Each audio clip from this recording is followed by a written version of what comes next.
Revelers, this is Off the Rails, Right versus Left, the podcast that we do because we think the left is evil.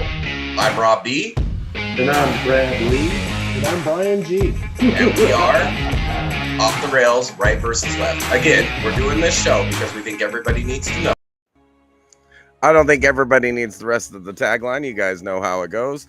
Again, it's Rob B. I'm back and I'm doing more interviews. Sorry about the promo that went out with the wrong candidate. I was communicating with more than one candidate by the name of Steele, and I mixed up the interview times for Jim and Seth Steele. So we have Seth Steele, who's a candidate for the Texas House, District 18. And if I'm not mistaken, that means he is a libertarian, which, of course, being a libertarian, that makes me absolutely excited to talk to him. So during the conversation, I'm going to try and fix it where I can, since we're broadcasting on 9 different channels. It's going to be fun to go and get it fixed everywhere. But here joining me is Seth Steele. Seth, thanks for joining me. Can you hear me okay? I can hear you. There's a little bit of lag. Not sure if it's on my end or your end, but I can mostly understand what you're saying. Okay, great. So, well, I mean, it's fantastic. So you're libertarian, right? Did I get that right? Yes, sir. Yep. Okay. So every time I talk to a libertarian, I kind of want people, because nobody seems to know what a libertarian is. So yeah, what is a libertarian to you? We're all about lowering the government standard on civilians, allowing people to possess their firearms without any strings attached, private usage of drugs, not really anti-government, not like complete anarchist, but just to give people the true liberty that they deserve and that their forefathers fought for. Right. So, and I think actually, the way I kind of word it is libertarians are kind of about restoring the freedoms that governments have taken away, and giving you your money back and getting it out of the government hands. Because I see what we have going on in the country right now is we have the Republicans and we have the Democrats, and they're both trying to tell you how to live and how to spend your money, because both sides seem to think that they can live your life better than you can live your life. Would that be fair? That's definitely a fair assumption. We all have our different talking points. I don't know about giving money back to people, but eliminating taxes and saving people their own money's worth is definitely something that. Oh no, that's what I meant by giving people their money back. Right. Yeah, that's and what then I everything meant. After everything after like the 12th Amendment, basically, just like stop that, and then we can actually have a real constitution again. That's how I feel about it. Okay, and hey, look who we have here. That's my compatriot here on the podcast. That's Brian G. Yo. The best description for him is he's kind of a Republican, but he's so centrist. I don't know that he's actually a Republican, but in our duopoly, I don't think we really have a proper party for him.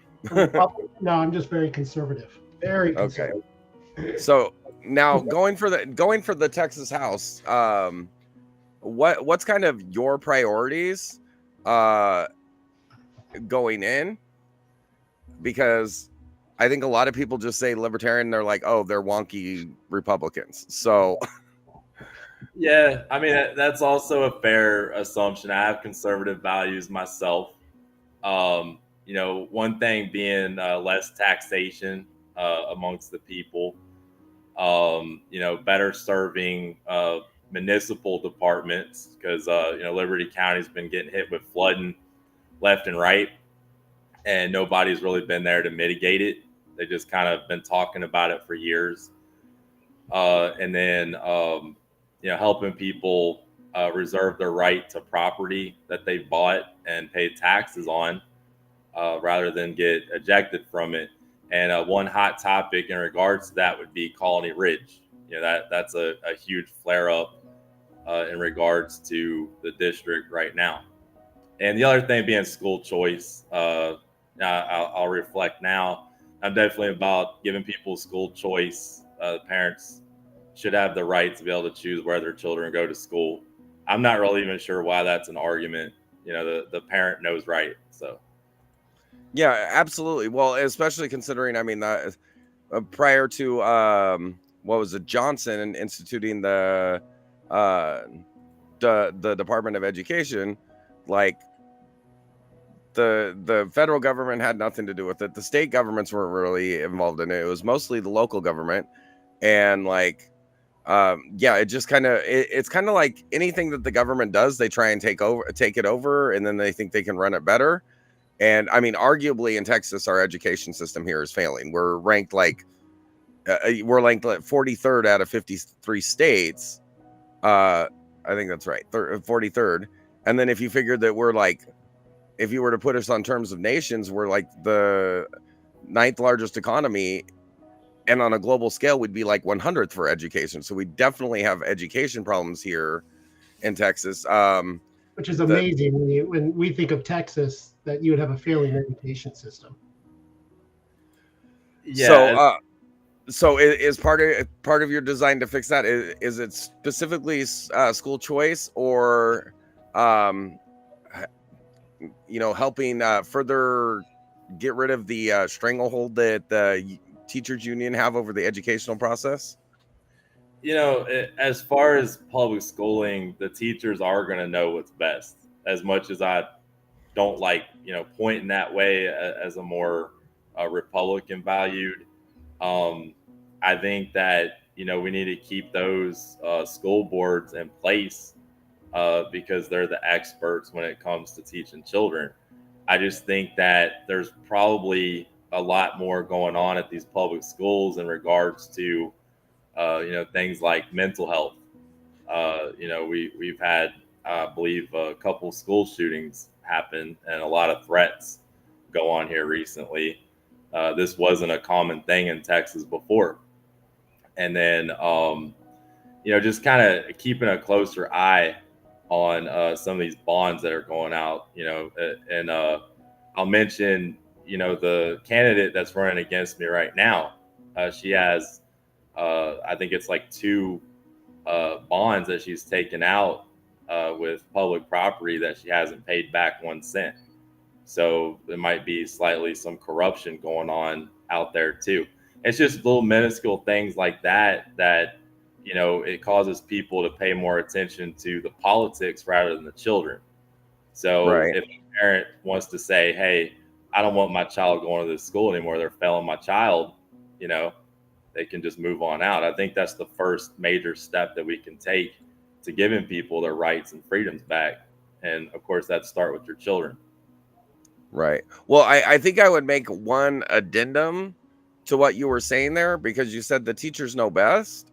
I didn't say anything about the teachers. I said the teacher union. Because it used to be the unions were just teachers, but now the union is just an organization that exists purely to keep themselves in power, which includes limiting accountability for teachers, because if they lose teachers, they lose money. And that's why they're up in arms about that's the reason why the teacher union is specifically why school choice is an issue, because then you're going to pull it into private workplaces where they don't have to be part of unions to be teaching. And that now takes away people that are paying them. So I draw a difference between the teacher unions and the teachers, because are near impossible to get rid of a teacher, even if they're underperforming.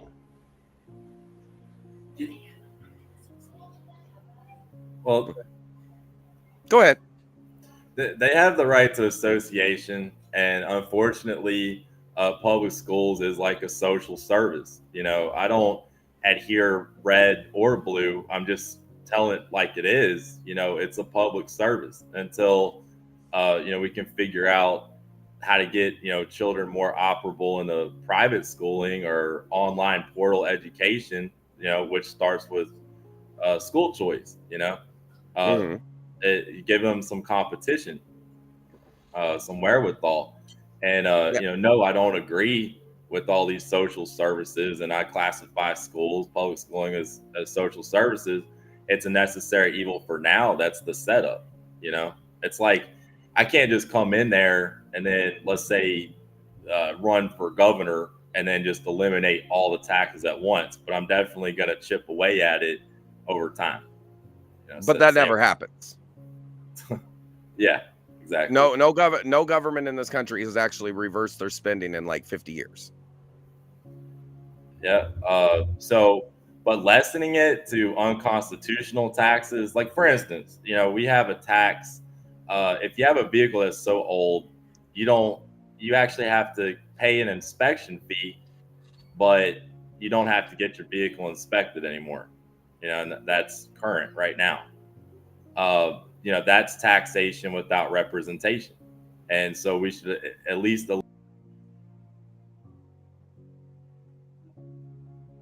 Oh no, I think we're losing him. Is that him? I don't know if that was me or him. No, it's him. He had a little bit of a wobble there. I hope he can hear us on our end. So I wouldn't say that I would classify that as taxation without representation, but it is what's happened across our tax system, where every time the government takes a tax, they keep taking a tax. They never give anything out. Oh, he bounced back. He's back. He's back. I don't know what just happened. I thought y'all booted me out. Nope, you just dropped. You won't get booted. You won't get booted out. So okay. I do want. So I want to address a few things that you said there. Okay. Teachers have a right to associate. Okay. What unions do is say you don't have a right to teach unless you're part of our organization. That's wrong. Yeah. The only thing they do for teachers, realistically, is get them more money so they can get more money. But we're not increasing the volume of service. Now, through the teachers union, we've negotiated bigger and bigger contracts and got worse and worse results. Okay. And the majority of the people working for the unions are not teachers. So it's no longer an association of teachers. It's now a for-profit entity that goes under the guise of being a nonprofit entity.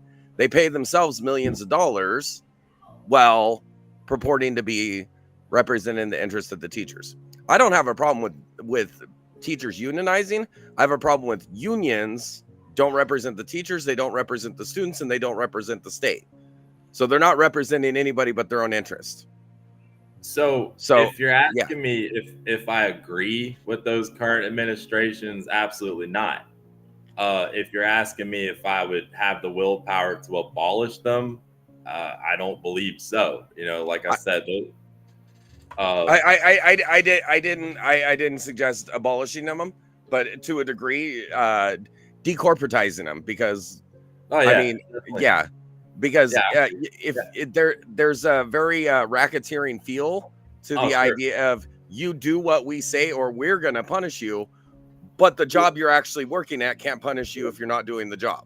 Oh, it's even worse than that. I mean, they're out there using government funding to pay each other off at the same time. Exactly, and that's my point of the unions. Now, you did mention the school shootings, so the first thing, and you're going to be in the state house, so I mean, they talked a little bit about getting more school resource officers, blah blah blah. So I put it this way: if you go and work in the Texas House, nobody's getting inside that building without a gun. Why can't we do that in schools? Because arguably, kids are more valuable than politicians. No offense if you become a politician. None. So why is hardening the schools? I don't care what the school looks like as long as my kids are inside safe and learning. Right. Yeah. And again, I'm just going to rebuttal. School choice is a huge factor there. If you don't feel like your child's safe, by all means, leave the school. Yeah.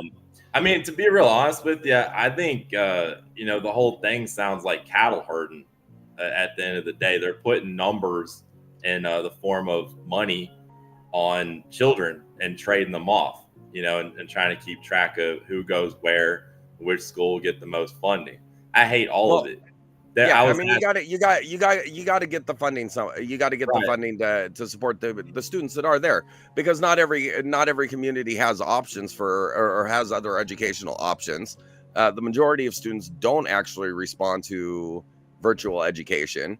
I mean, Brian's got 2 young kids. I do not think for a second they could like exist in a world where they have to do their classes on the tablet. I'm pretty sure they'd be on YouTube and TikTok the whole time.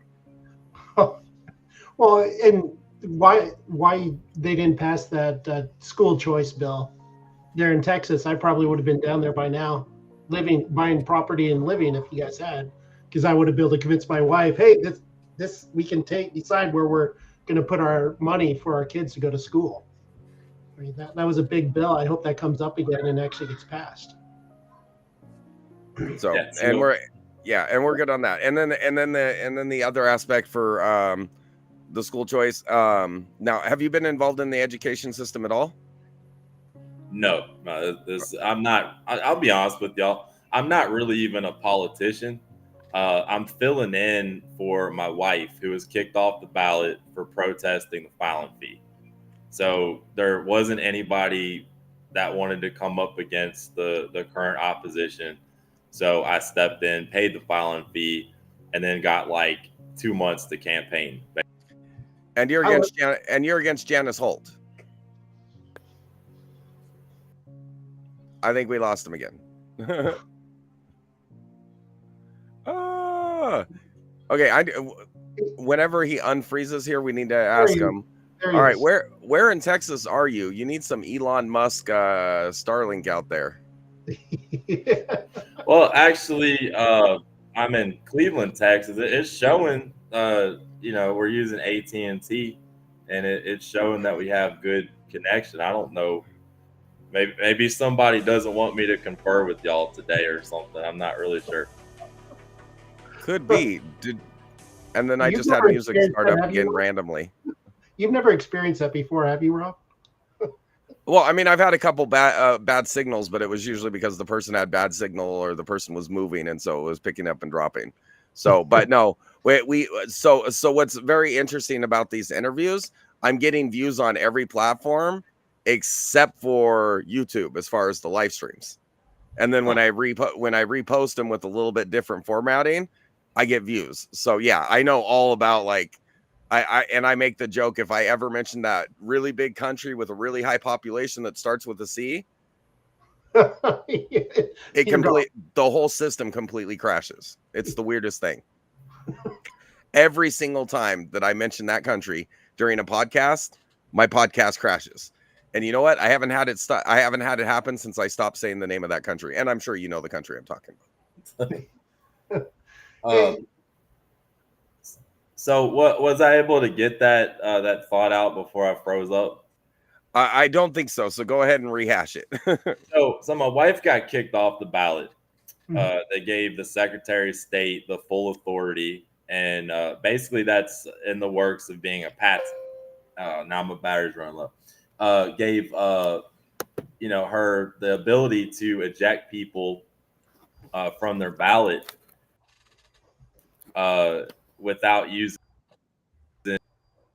the governor's name, you know, full permission party. For instance, the current representative Ernest Bales was ejected during this election simply because he didn't equal choice, and they needed patsy for the creation of Collin Ridge Estates. And they spent more money on my current opponent than any other candidate running for a House position, equivalating almost $1 million. And your wife is Shanna Steele, right? Yes, sir. Okay, so yeah, so and that's why I didn't see you, because I saw a profile for Shanna, and then of course I talked to Jim Steele too, so that caused all kinds of confusion. Then he popped on. I'm like, okay, I got something wrong here. It's Seth Steele. Look now. So Go ahead, Colony Brian. Ridge. I've heard twice now. Colony Ridge, is that illegal immigrant construction project that's been going on outside of Houston for a while, where thousands and thousands of cheap homes are being just thrown up for illegals? Right. Yeah. So Ernest Bales initially helped approve Colony Ridge, but it was signed off by Governor Abbott. And keep in Yeah. mind that the developer paid $100,000, I believe, to sit at a luncheon with Abbott to construe this thing. This is how the governor works. He creates things, he creates turmoil, and then he advocates against them as controlled opposition. And then he throws these other candidates or people in positions under the bus later on. And that's why he spent, like I said, $1 million. That's unheard of for House of Representatives. Anything, that they don't go up that high. Maybe a couple 100,000. But I found that really interesting. And then the funny thing is, she spent all the campaign money running against Bales, and then forgot that she still had a libertarian opponent. She went like a couple months with. Yeah. Well, Wow. it boggles the mind that this whole Colony Ridge could even be going up, because it's not to code at all. You think it'd be closed down just because of code. And then all the illegal stuff that's going on in there, the illegal aliens that are housing there and all this. It's just amazing that this colony is still growing and thriving. So if you're a development, that's where things change. As Liberty County is lax on building codes in the foremost. Mm-hmm. It's a $50 permit. You get a blue slip, and you can go on to building. When it becomes a subdivision of sorts, they even get more permissions. But like I'll say again, it didn't just take the approval of Ernest Bales to create this thing. Governor Abbott also put his seal on it. And I think that's where a lot of people get it wrong, is he was still involved in the process and even took money in the form of a donation from the developer of Colony Ridge. And now all of a sudden, he's a human trafficker and a Is that part of your district? Oh yeah, that's what it's centered around. So what can you do on the state level to actually even have any effect on that at all? Is there anything you can do once you're in office? Yeah, I can try to put together a bill to eliminate these legal loopholes and require the governor's seal on those same transcripts in order to present and fund a development such as Colony Ridge. That way he can't just scathe his name off of it and say, oh, well, anything that happened, that's Steele's fault. The reason I brought that up was because the same kind of occurrence happened with the Secretary of State. When they kicked Shauna off, they only used the Secretary. Now, if there's enough complaints and lawsuits filed, it's going to come onto the Secretary of State, not Greg Abbott and not the Lieutenant Governor. Well, and one reason I brought it up is just because honestly, that's one thing that sort of makes me hesitate of moving outside the Houston area, looking at places out there because of something like that, this huge colony that's growing. And it makes me concerned with a family looking at moving in the area when something like that is going on. Yeah, you definitely got to do your due diligence if you're looking at buying a house. Make sure that the house was built right. So, and for you to know, like, I'm in the process of relocating out here by Crockett, Texas. So, but I was living in Livingston, and before that I was in Springs. So probably about like 15 years I've been in that part, and before that I spent 6 years down in Castle Hills down by San Antonio. So I've kind of seen the way things work in different parts of the state. Like, it blows me away. When I was down in San Antonio, they did a freeway project that was done in like 3 months, and then we sat through 5 years of them trying to build one overpass in Houston. So, like, yeah, it's ridiculous. And I'm an Alaskan kid who's bought a property in Washington and hates it up here. I want to move down to Texas or something where you have more freedom. So Well, so the other part, so when you're there, do you plan to propose any legislation to get more clarity as far as finances at the state level, and a little more clarity about where our money is going at the state level? Because I was like pouring through the Texas state budget, and like some stuff like jumped off the paper at me, like, why did we have a $9 billion payment to Lockheed Martin from the state of Texas? Stuff like that looks right. kind of weird. Yeah. So unfortunately, these kind of payments that are done at the highest of racketeering are done by Dan Patrick and Greg Abbott himself. In order to stop that, we're going to have to vote them out, and it doesn't seem like it, but I think people are becoming more conscious and aware, kind of like, how they sent money off to Israel. What the hell are you doing? Where'd that money even come from? It's supposed to all be accounted for. Is that private funds that you're handing out, or are these, donations, or is that tax money? And nobody really seems to know. But yeah, I mean, if there's a way for me to vote on more transparency when it comes to the state spending, I'm all for it.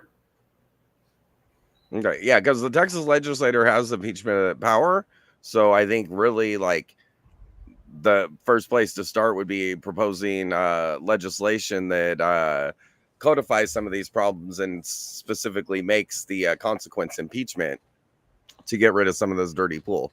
Because I noticed it a little bit under Rick Perry, and now under Abbott, it seems like it's even more out of control, where there's just weird line items that are obviously payoffs to campaign contributors, and they're coming out of the Texas budget.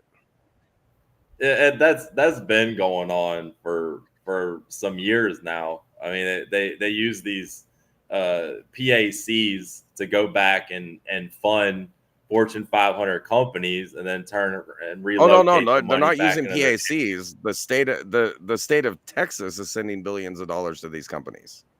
Like, it's in the budgets. Yeah. In the budget reconciliation. And then those same companies. Yeah. Well, if you funnel follow the money back through the PACs. Yeah. Right. Yeah. I mean, he's been doing that, and it's like people are just now catching on.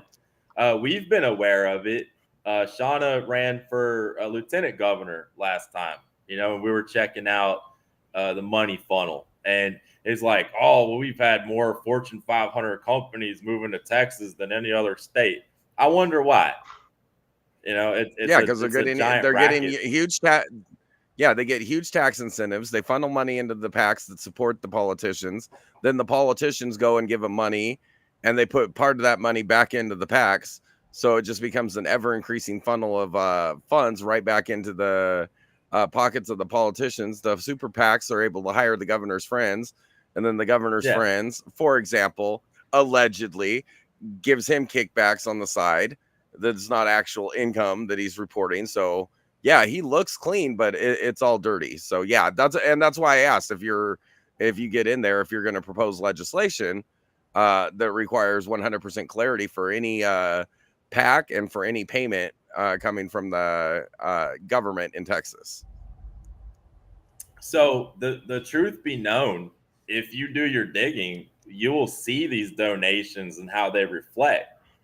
I think the go-to here would be the original amounts sent off to these companies individually by the governor, lieutenant governor, and some of these other DC heads that exist in the representation of Texas. I think that maybe you and I could come in an agreement that should be transparent. But these super PACs and the amounts of money that they spend on these individual campaigns is cleared. It's just a lot of people aren't paying attention to them. Right. I believe that's I just mean that we need to on the create Secretary an easier to find trail of for the State voters to see. website. They have, but I Yeah. agree. I don't impeach. They should be able to hold office after all this money that's been exchanged in tax breaks and other incentives, especially if not one of these companies is really doing the state any good. It's like you still have people on wages that they can't afford to live on, but we have the most Fortune 500 companies out of any state.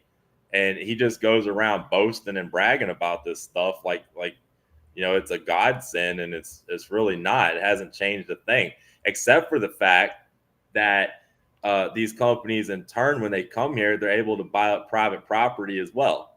And I'm in huge disagreement with that. I don't think that a large corporation should be able to buy residential property. I think that's another huge No. problem that we have all over the United States, let alone Texas. Absolutely. Are you guys seeing like they have in other states where China is actually coming in and buying farmland and such? I know that's a huge part of your guys' property. It's happening in every state. Yeah. So we do have China down here, and I don't know if it's okay to mention his name. Big BG is also buying land. I'm not a big fan of his. I'm just waiting for the course, podcast to crash because we use the C word. Oh wait, I'm not doing it from an iPhone now, so we're probably okay. So go ahead. So if you want to talk about legislation against large corps being able to buy up individual land and condemned land, that's another subject that's not talked about too much. Definitely in the focal point of that. There is a port being built endearing the Trinity River right now. Y'all probably aren't aware of this, but there was some mass flooding that happened down there towards Horseshoe Lake Estates and the thicket. And FEMA is all over the place down there right now. These people have signed waivers to get funding from FEMA to rebuild their RVs, campers, trailers, whatever. And I think that there's a massive land grab that's going to persist before the full construction of this port. And that's another example of what we're talking about. When these big bozos come in, all of a sudden I'm not going to claim anything about HARP on this podcast or anything, but I think it's incidental that we have these massive floods happen. These giant corporations come in and buy everything up, and the government helps them by eminent domaining the land. And of course, I will always vote against eminent domain. I think that's just the epitome of Satan right there. Yeah, the government. Well, and then they tell you that your property is worth whatever they want to tell you it's worth. Yeah. On top of it. Yeah, you don't even get a good deal to be. Yeah. Yeah, I agree 100%. So yeah, I didn't even think about the eminent domain aspect. But what I do find funny is like how many of these like natural disasters are like barreling straight for all the conservative areas of the country. Awfully coincidental. Yeah, and then we mentioned lithium mines, and then where's the FEMA response? The Democratic strongholds. Right.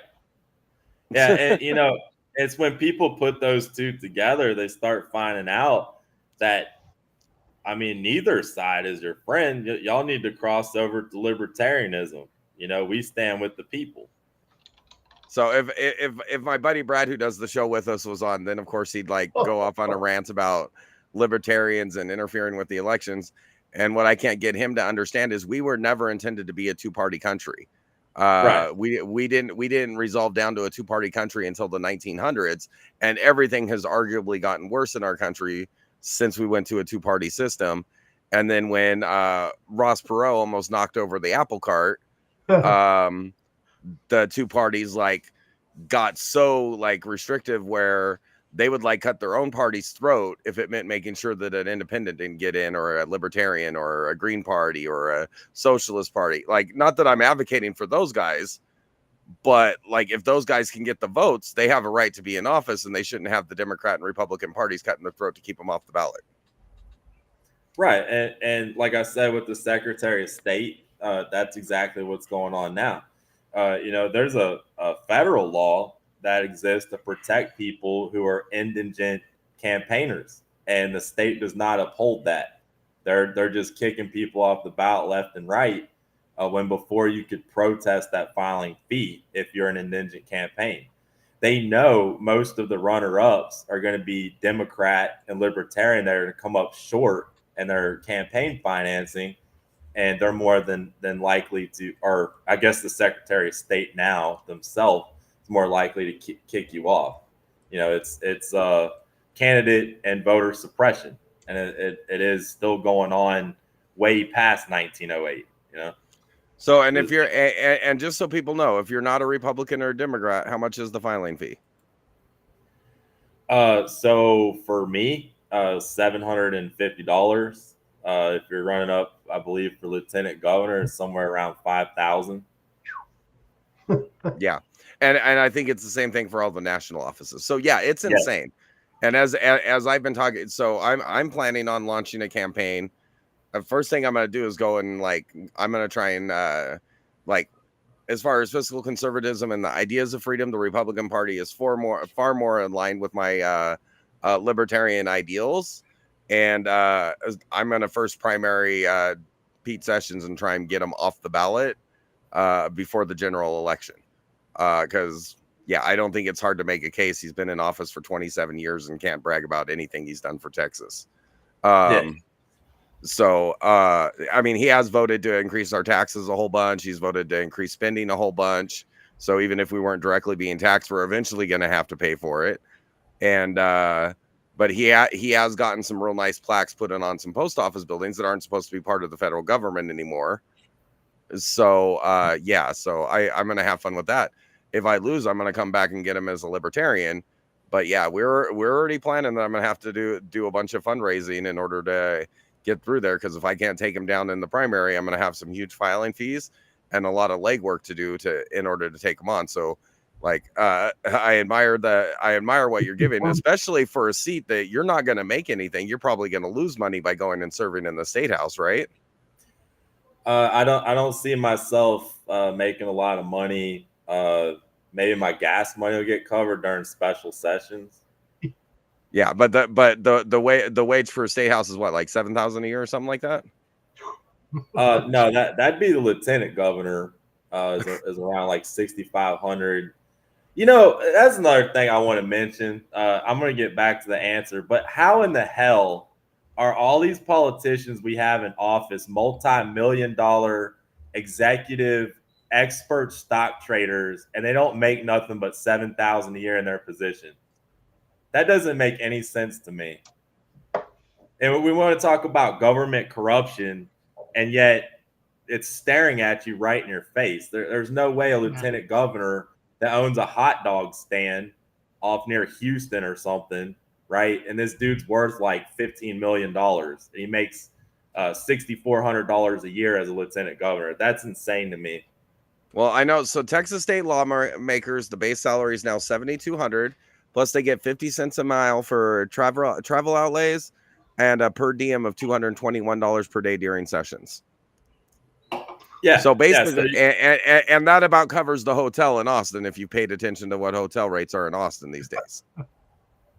Well, unless you're like getting stuck by dirty needles at a Super 8. Right. But yeah, that's really saying is you'll get your gas money covered. But I don't really see how you can make $5 million a year doing that. But they manage it. Yeah. So that again, and I think a big part of it was like these governments aren't supposed to exist to keep making laws. And if either the Democrat or the Republican Party had it right, they've both been in power in Texas. If either one of them could get the job done right, it would already be done, and they wouldn't even need to be in session. I'm just saying. Right. And another thing I want to hit on is term limits. I definitely think, you've been in so long in office, you did well. That's great. but allow for the next candidate to come in and try to make it better. As we're always shooting for better rather than these lilacs that don't hardly do anything. Like they get elected, they just sit there like dust in a chair for the rest of their term until someone comes along and wins against them. So I just want to throw that in there. That I'm definitely for term limits. Right. So and what do we have? So right now we've got Dan Patrick, who's the lieutenant governor, right? Got Ken Paxton, the attorney general. Although I think I don't know all the facts, but that one, the way they rolled him kind of looked a little dirty. Well, okay, so I'm not saying he's clean, but the way they got him looked dirty.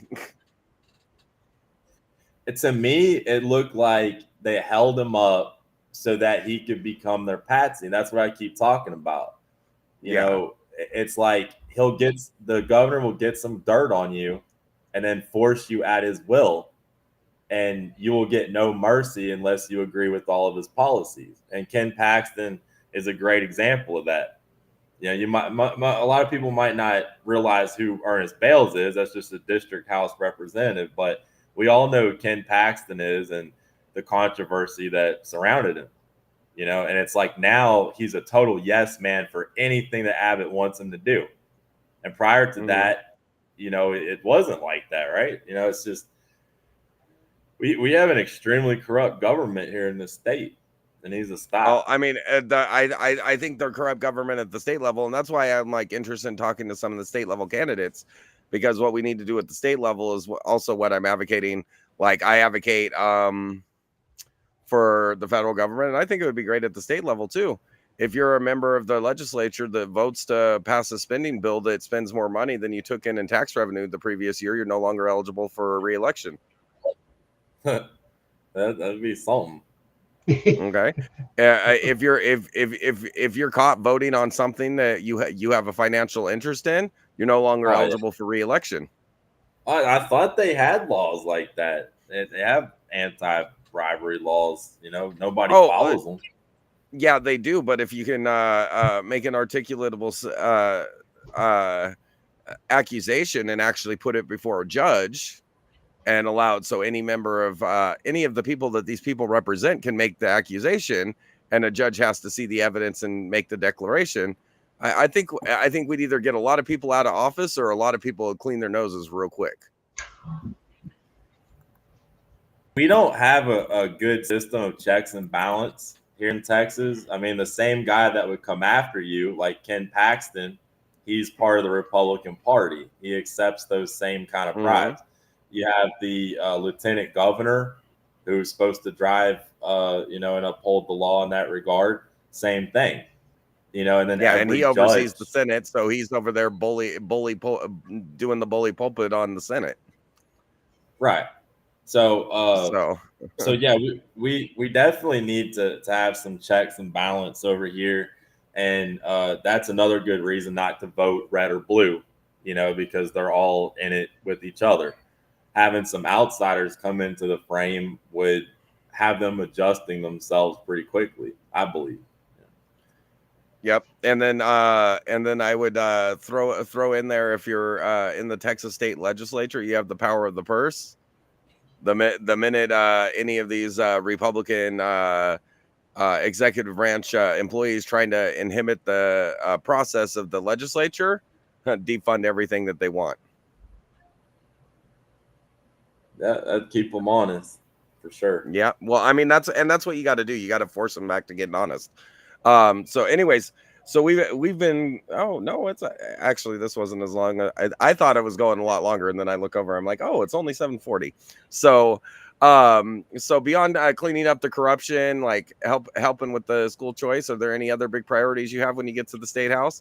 I mean, you've got a lot more limited range than if you were going to the U.S. Congress. So like, it's pretty much just trying to clean up what's going on here in Texas. So because of, a lot of hardships have been placed on the people, I want to see if there could be like a forbearance or injunction in regards to property tax. I'm going to try to eliminate property tax the best I can, but I don't think that extra assortment of fees being given in District 18, as much as we've been impacted, should really be on the people, at least at this time for the next couple years. And if So like if people maybe some legislation, if there's an emergency declaration in a county, then they're exempted from tax, and maybe the state government, instead of spending $9 billion to Lockheed Martin, can instead put that aside to help supplement the local governments that have to stop collecting property taxes for a while after a disaster.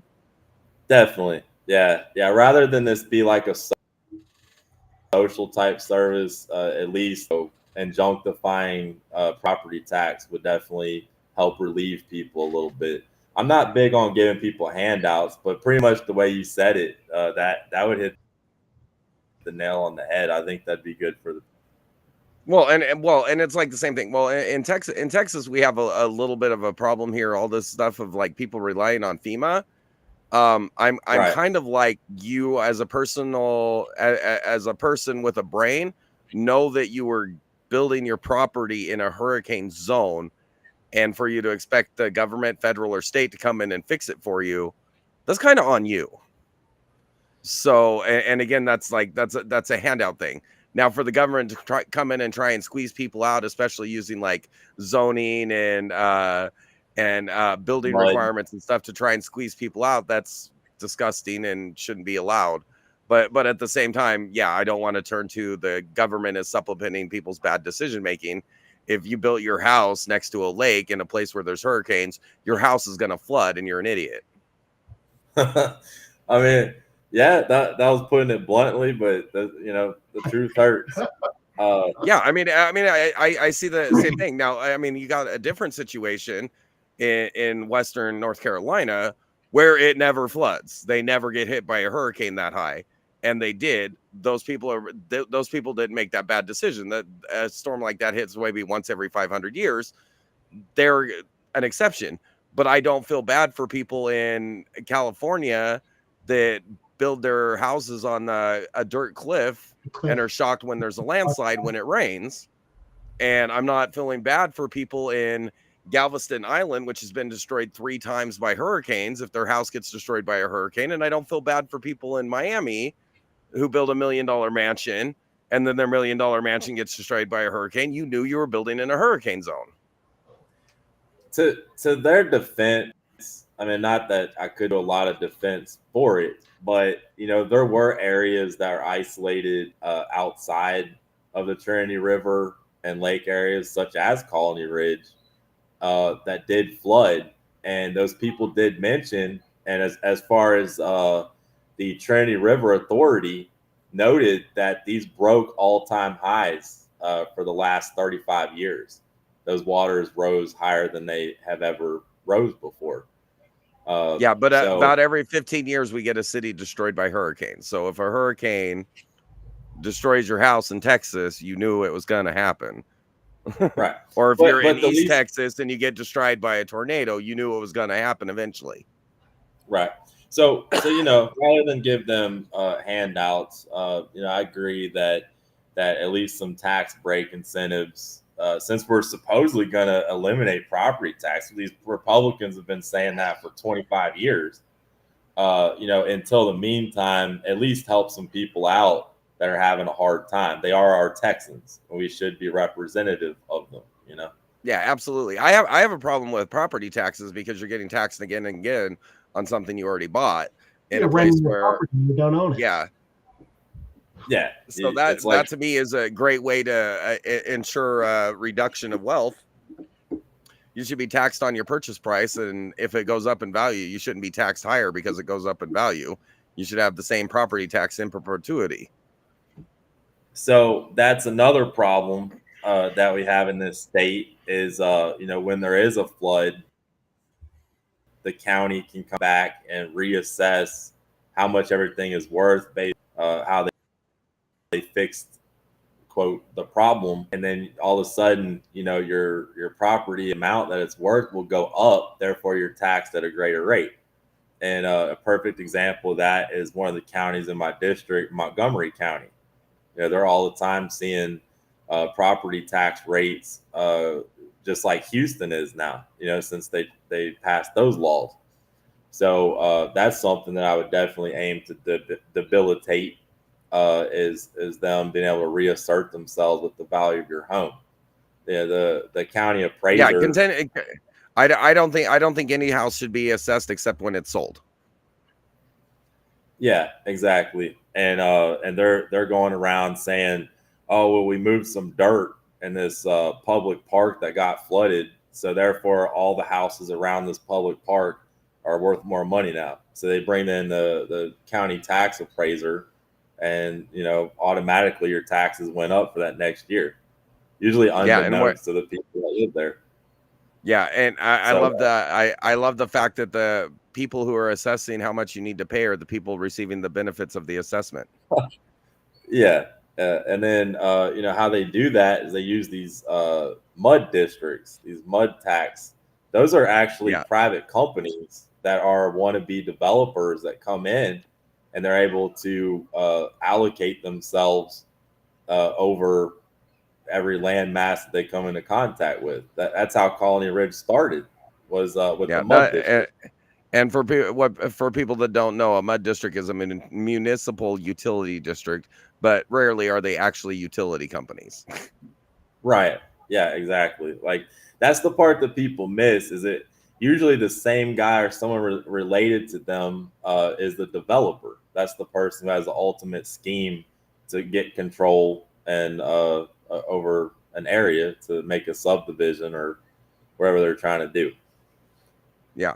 So and again, and while I see the benefit and the value of developers, I think they'd play a little bit more honest if we just took the building rights back to you can do whatever you want on your own personal property. If you're a corporation, you don't get a rent property. You can build and sell, and that's it. And then if we get, I mean, Right. real quick, we're going to get corporations out of private ownership. We're going to open up the market, which is going to drive down prices, which should also drive down assessments. But again, like I said, I think the only assessment that should be done on a property is when it's sold. So, like, okay, I build my house, my initial assessment's 100,000. That assessment isn't going up. I mean, I don't think you should be taxed more than once on property, anyways. But that assessment is not Right. going up unless I sell, and then it's assessed based on the value that the house was sold on, because that's obviously the value. It's what it was sold for. Yeah, I totally agree. Yeah, that's So kind of where we're trying to take this to, yeah, is because you buy your car. you see so many places where they assess a well, I mean, cars are another thing, like the idea of regulating people's rights to freedom. Okay, you want to tax it, great. You tax it when they buy the car. You shouldn't have to make people Right. pay for permission every year to be able to drive their Yeah. vehicle. And then the idea that you're going to dictate how old of a car somebody can have. And let's face it, that's what the laws in Texas are. These safety enforcements, they end up raising the requirements until an older car can't meet them, and then you just have to get a new car. Right. Exactly. Another thing I want to note, the inspection went away, but the emissions did not.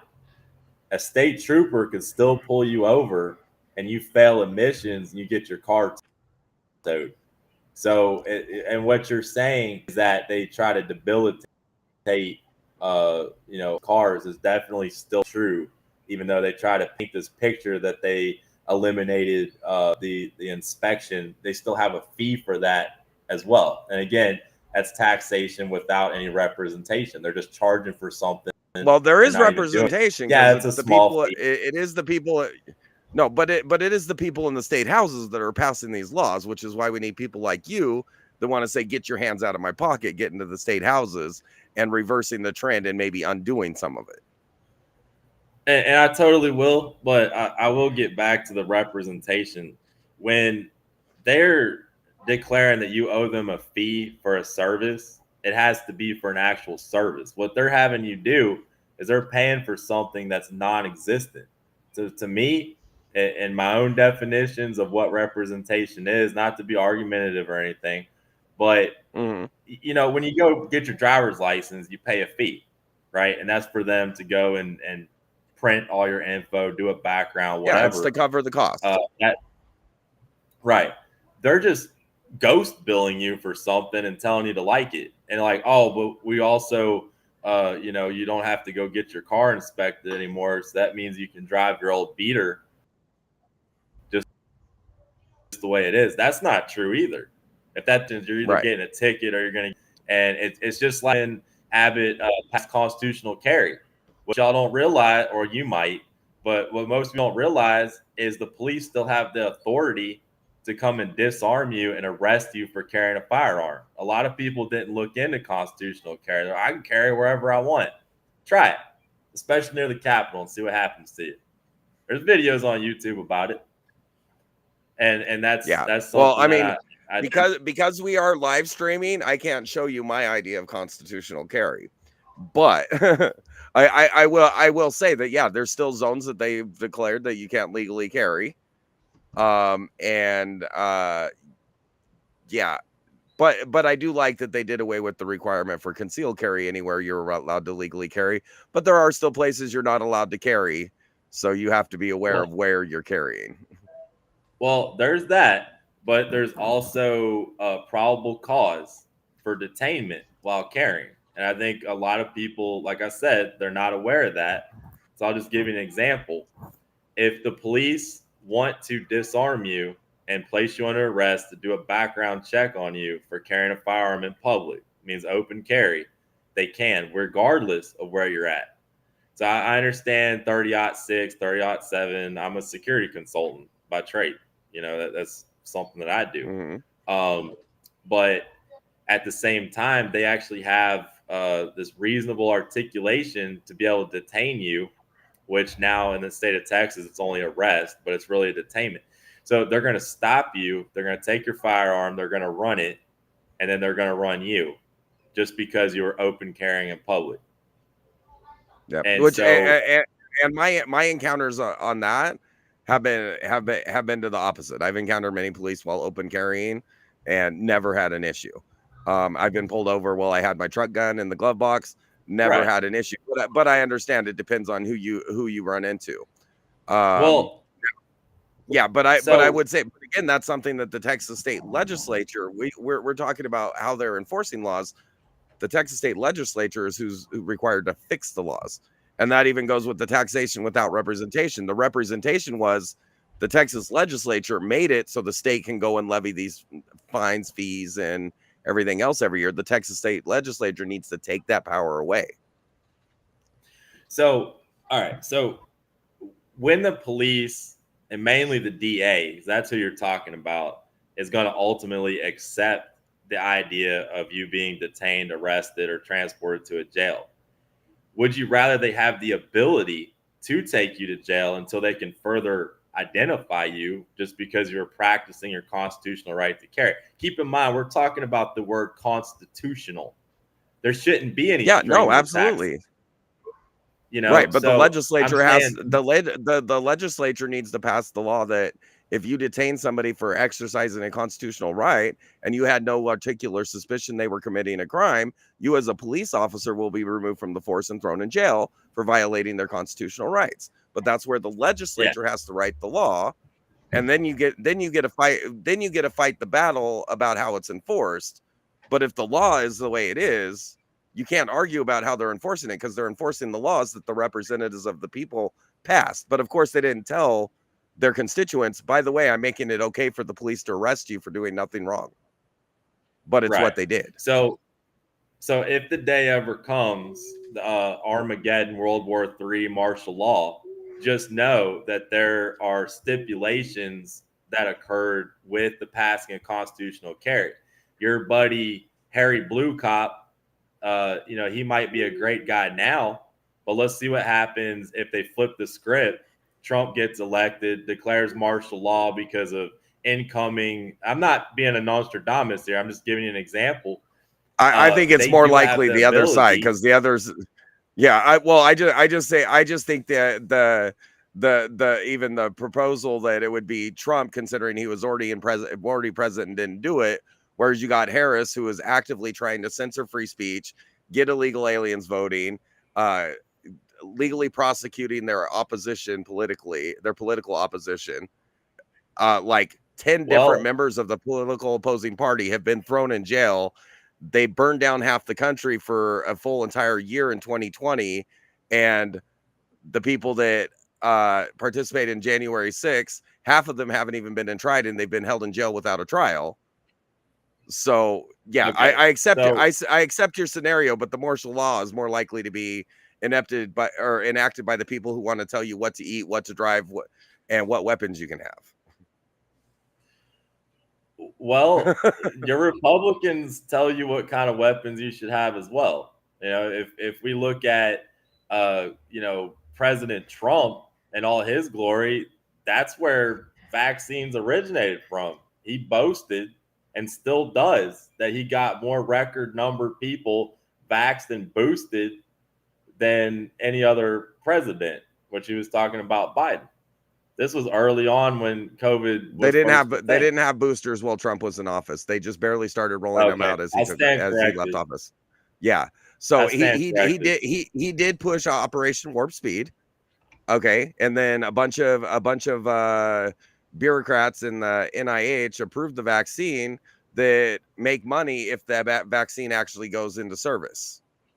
So they rubber stamped it being approved so they could get their royalties off of the patents. So yeah, I mean, I know exactly what happened there. But no, I'm just saying, like, Trump has been in office and he didn't do any of those things. But there is a side trying to silence free speech, trying to take away weapons. I think Trump's bump stock ban was bad policy. Yeah, Biden or Harris don't have the balls to declare martial law. So I went with one that I bicker rather than go back and forth. That I think that Trump would be more apt to do something like this than any of those Democrats would. You know, just humor me for a second here. If they declare martial law, the police gonna pick you up off side of the road because you're carrying a gun, and they're gonna take that shit. And that's why they made the law the way that they did, so that they would regain control against right. So, you know, I agree with policing. You know, when it comes to violent crime, murder, rape, sex trafficking, I'm all for it. And I want to help as much as I can. Unfortunately, the majority of law enforcement that's occurring out here on the side of the street is you go to Houston, right? You got a joint in your pocket. HPD finds out. They're just going to take the joint, throw it on the side, if they even do that, throw it on the sidewalk and be like, hey, you can't have that. Rather than write you a bullshit ticket, I don't even want to deal with this. Or B, right outside Harris County, you go over to Conroe, Texas, you're going to jail for the night for that same joint. We're having interregulatory problems based on what a federal agency said is legal or illegal, right? And we're throwing people in jail in one county versus another and enforcing laws that really don't mean anything, you know? And meanwhile, we got street gangs in District 18, like the Banditos. None of these guys are talking about this shit. I was down there in the thicket one night. I'm going to tell y'all a story if y'all want to hear it. Yep. Nobody. Go for it. So I was down there in Big Thicket. I was down there in Big Thicket Estates one night. I was at my camp property, and this little redhead girl, about 19 years old, comes running down and beating on my door. She's got blood coming out of her skull. The side of her face is caved in. She tells me she just jumped out of a moving car. And I'm like, oh God, what do I do? So this place doesn't even have coordinates, or it has coordinates, doesn't have an address yet, right? This is down there in the preserve. I'm talking about like wild cats and fucking jungle stuff going on. Oh, excuse me for my language. So, you know, she's demanding help and stuff. So I call the police and I call EMS and I try to keep her stabilized without passing out. And, like, again, like she's just bleeding all over the place and stuff. I wish I could help her more, but I don't know what they're going to have to do to her in the hospital. So, you know, they get down there and come to find out that she had been held on by chains. Somebody had chained up her legs. She had shackle marks on her jeans. And she's a little skinny girl, you know, it doesn't look like she has a whole lot of fight left in her, like she'd been starved or something. And, it turns out, through at least when I had that conversation with the Liberty County Sheriff, that she had been a victim of sex trafficking, human smuggling. And this stuff is going on, out here in the woods where nobody's really paying attention, in the district. And we're over here focused on bull stuff laws like, marijuana and, whether or not you paid your car taxes and stuff. And we have these, biker gangs and the Aryan Brotherhood. They're still active out there, abducting people. If y'all remember, there was a news piece about this little girl named Audrey Cunningham, Livingston, Texas. And it was the public was the ones who actually found this girl's body. A lot of people claim to have known her whereabouts, like where she was at the time. Law enforcement wasn't active. I don't remember if that was Polk County. I think it was Polk County Sheriff doing that search. That's another example of this rampant human smuggling that that one was on the news. But you have other stuff going on out there and people going missing that you're not going to hear about on the news, And so I'm throwing this one up here because you should know about this one. Now it's not violent crime, but the city of Patton Village, right? It's not too far from you there. Yeah, familiar with it. Yeah. Yeah, you said you're in Cleveland, right? So you drive through it every time you go to Houston. Uh-huh. So here's what I think's funny right here. Here's their property tax budget. Here's their spending. Where do they get the rest of the money for that spending? Sitting out there on 59, just doing BS tickets on people. And even if they dismiss it, they still get to collect the dismissal fees. So they make $1.1 million. They have absolutely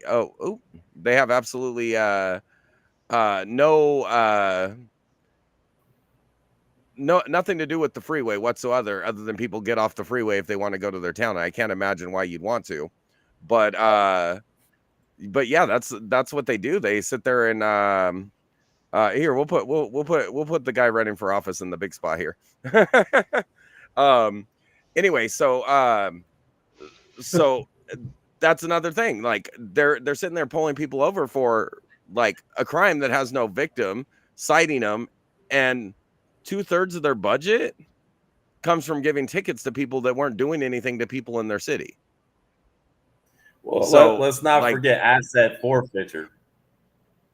Forfeiture. So asset forfeiture. Oh, no. I got you. But my point is their budget's supposed to work off their property tax incomes, but they have a $1.6 million budget and a $500,000 property tax budget, which incentivizes them to target people for crimes with no victims, whether it be through forfeitures or fines. Exactly. Yeah. So one way I'd like to combat and stuff like that is, a lot of the people they pick to victimize are, I hate to say it this way, but they're people of color, ethnicity, and people that like to drive lavish vehicles, like Camaros, Chargers, SRTs, etc. I call a little BS on this because, like, in this jurisdiction, I've been pulled over there 3 times. 1 time driving a 20-year-old pickup truck and 2 times driving a 10-year-old SUV. I was going somewhere with this. Okay, yeah. So I get you. But no, there's anybody they can get. Yeah. Well, there was a finisher to that. Okay, I'm not really gonna go into how many times I've been pulled up, not by Patton Village, but by Splendora and all those. They're all kind of together. But the ones that they actually take stuff from in this little advent I call asset forfeiture, it tends to mostly black guys who come through their hood. Actually, in every single if you remember Montgomery County, they went and bragged about a Camaro that they tricked out and turned it into one of their police cruisers. And it was something they stole from a citizen. Right. And they can legally just take it from you and say, hey, we won't prosecute you anymore as long as you sign over this crap to us. In that instance, no one signed anything. They just kept the damn car and put lights and sirens on it. It was crazy to me. I don't know how that was legal. But Yeah, in well, one of the because ways, it's the way that, and that's another one. If you get into the state, the way the asset forfeiture laws are written, the person is required to prove they're innocent to get their property back, which is completely unconstitutional. right? So I don't know how I relinquish myself of looking like a drug dealer in a neighborhood. I don't. That's not even a crime to look like one. But so that would be one way that I intend to. I definitely want to change that around. Profiling for asset forfeiture, I think that should be completely illegal. Um, as far as Asset them, forfeiture without, I would argue that asset forfeiture without a criminal conviction should be illegal. well, yeah. I mean, it's supposed to be written that way, as far as I understand. They have Nope, another. they do it so they can take away the assets of the logic behind it was like if they're charging somebody with a racketeering or drug trafficking, they might be too slick to get convicted. But if they seize their assets, then they can hurt their operation so they can't function. That's the logic behind it. But what it really ends up being is the government can seize assets from people that aren't convicted of a crime. So again, you punish people that didn't break the law in an attempt to get it. Our justice system works that way a lot, where you punish people that aren't doing anything wrong in order to get at the people that are, instead of just targeting the people that are.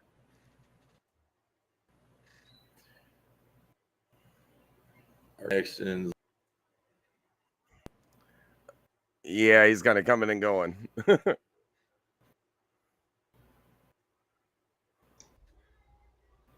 Yeah, little delay there. What time is? Oh, it's about 8:00. Everybody that left Houston at 7's going through Cleveland right now. So I think that's what happened. Anyway, we are running up over a little bit over an hour. So if he gets back on here, we are gonna call it a day and say goodbye. But I mean, this guy seems like he's really like thinking out things and how the government is impacting. No, seems like a smart guy who's really thought out some stuff. You're right. Yeah.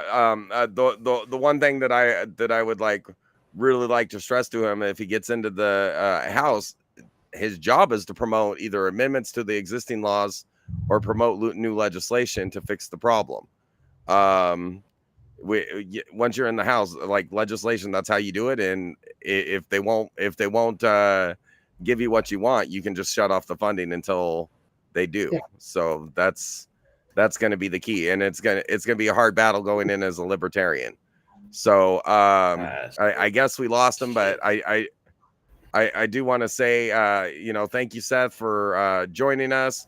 I wish you the best of luck on your election, guys. Remember, early voting's already going on here, so make sure that you get out there, get your votes in, and if you're over there in the Texas, what district was that? District 18? 18, yeah. Yeah, the Texas House District 18.